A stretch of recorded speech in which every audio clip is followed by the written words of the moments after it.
बिस्मिल्लाहिर्रहमानिर्रहीम। मैं हूं ज़ैर अहमद खान और आप देख रहे हैं अबलाग टीवी।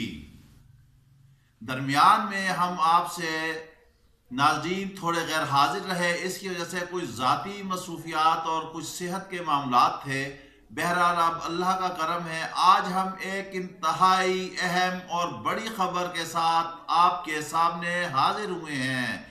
उम्मीद है कि इस खबर को सुनकर आपको मौजूदा मुल्की सियासी और हुकूमत के हालात के बारे में बहुत आगाही हासिल हो जाएगी।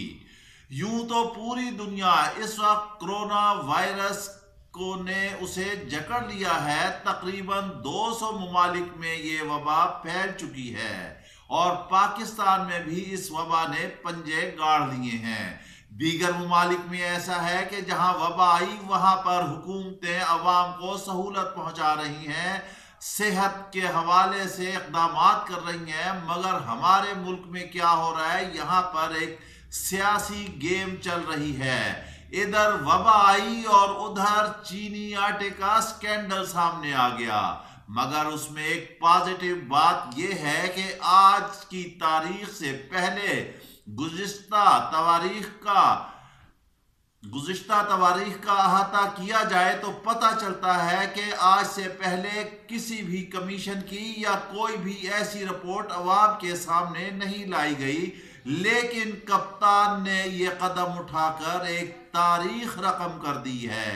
आज तक जो पहले कहते थे कि कप्तान का ये सियासी तुरप का पत्ता है, वो सियासत कर रहा है, लेकिन उसकी हिदायत पर ये रिपोर्ट जब अवाम के सामने आई तो सब पर ओस का पानी पड़ गया। इस रिपोर्ट में अपोजिशन के मुताबिक उनके दाएं बाएं रहने वाले एटीएम कार्ड, उनके इंतहाई करीबी दोस्त, बल्कि आप यहां तक ये कहें कि नायब वजीर आजम के तौर पर एक्ट करने वाले जहांगीर तरीन भी शामिल हैं, जो जहाजों के जहाज भर कर लोगों के लाते रहे एमएनए एमपीएस के, और वो पीटीआई में शामिल होती रही। इस तरह ये हुकूमत बनी। आज भी जहांगीर तरीन का दावा है कि 60% हुकूमत उन्होंने बनाई है। दूसरी जानिब इत्तहादियों के नाम इस रिपोर्ट में आ रहे हैं, जिसमें परवेज इलाही, मूनस इलाही वगैरह शामिल है। अपोजिशन तो वो मौजूद ही है इसमें। इमरान खान ने ये ऐलान करके दो टोक अंदाज में बता दिया है कि वो करप्शन के एतबार से किसी को नहीं छोड़ेंगे।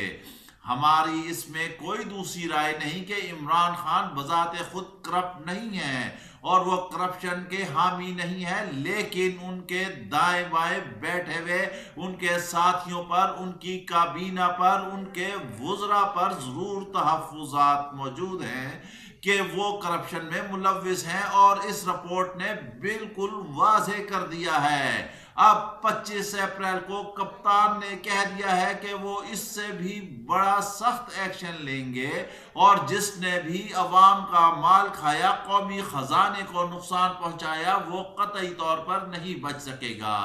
अब कप्तान एक तारीख, एक ट्रेंड सेट करने जा रहे हैं। ऐसे में हालात बहुत खराब हैं। हमारे जराए ने बताया है कि जहांगीर तरीन, अलीम खान और ये लोग नून लीग से खुफिया मुलाकातें शुरू कर दी हैं। इधर परवेज इलाही ने भी अपनी पार्टियों का, अपने इत्तेहादियों का इजलास बुला लिया है कि खुसरो बख्तियार भी इसमें शामिल हैं। जरा थोड़ा सा माजी में देखा जाए तो पता चलता है कि खुसरो बख्तियार और जहांगीर तरीन कैसे अमीर तरीन बन गए, किस तरह उनके पास दौलत आई, कैसे लूट मार मचाई, कैसे किक बैक्स खाए। ये तो 25 अप्रैल को जब फॉरेंसिक रिपोर्ट आएगी तो पता चलेगा।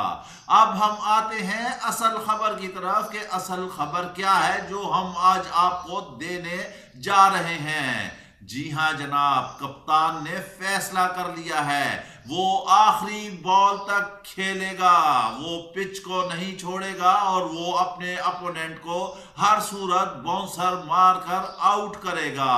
چاہے کچھ بھی ہو جائے اس نے فیلڈنگ سیٹ کر لی ہے۔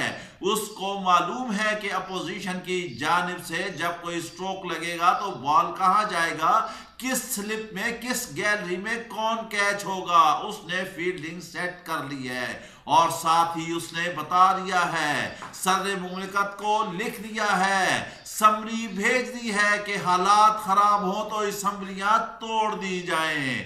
جی ہاں جناب، یہ ہے وہ آخری پتہ، اور اب عمران خان نے کسی کو نہیں چھوڑنا، چاہیں اس میں جہانگیر ترین ہو، خسرو بختیار ہو، خاقان عباسی ہو، شہباز شریف ہو، کوئی بھی ہو، جس نے بھی گاجریں کھائی ہیں اس کے پیٹ میں درد ہوگا۔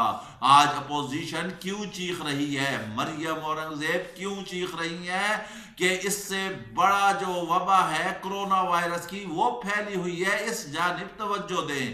ہم اس بات سے بالکل اتفاق کرتے ہیں کہ زندگیاں بہت اہمیت کی حامل ہیں، اس جانب توجہ دینی چاہیے، مگر اس کرپٹ مافیا کا جس نے اس قوم کا پیسہ لوٹ کر اپنی تجوریاں بھری ہیں، بیرون ملک جو ہے اپنے کاروبار کھڑے کیے ہیں، بڑے بڑے جہاز یہ ہیں، ٹائکون بن گئے ہیں، ان کا بھی تو علاج ضروری ہے۔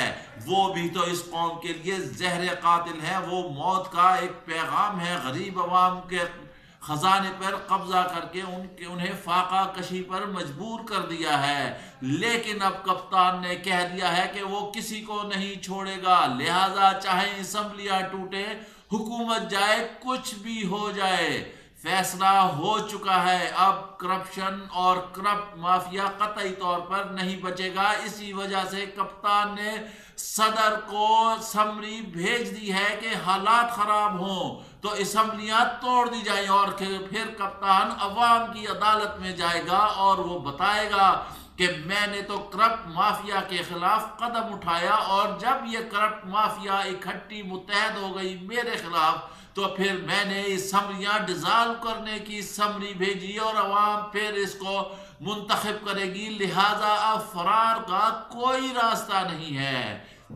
اس کے ساتھ ہی آپ ہمیں اجازت دیجئے، اور اگر ابھی تک آپ نے ابلاغ ٹی وی کو سبسکرائب نہیں کیا تو پلیز اسے سبسکرائب کیجئے تاکہ تازہ ترین حالات آپ تک پہنچتے رہیں۔